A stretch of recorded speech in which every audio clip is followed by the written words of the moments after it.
আর নাটক করিস না, তোর পায়ে দুটো ধরে আয়, তুই ঘরে আয়। দেখ এলাকায় মানুষজন দেখতেছে, আমার কিন্তু এলাকায় একটা মান ইজ্জত আছে, সবাই কিন্তু জানে তুই মতি মেয়ের বউ। নাটক করিস না, বউ আয় বাড়িতে আয়। নাটক তো তুই করতেছস।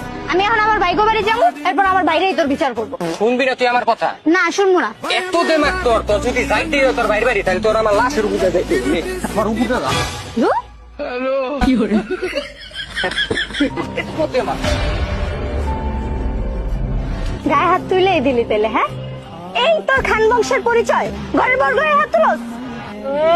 আমার পীরের বংশধর। এই, তোর ভাই কি করে? তোর ভাই দিয়ে সারাদিন নেশা করে, পরে ঘরে যায় বউ পিড়ে, হেঁটে দেওয়াস না তুই? কি?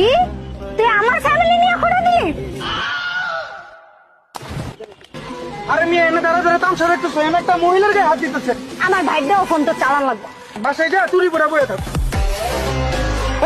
রাস্তার মধ্যে দাঁড়ায় মেয়ে মানুষের গায়ে হাত তোর সাহস তো কম বলো না, হ্যাঁ? আরে ভাই আপনি হুদাই পেঁচাইতেছেন, ওরে দেখতে দেওয়া যায় একটা বোর মতো, বাস্তব একটা শাকচুন্নি।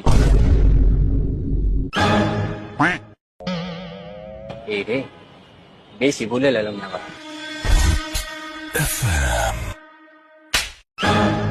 মতি মিয়া নাম ওর, এই এলাকায় ওর একটা মান সম্মান আছে।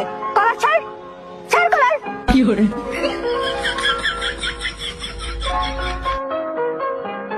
চলো বাসায় চলো।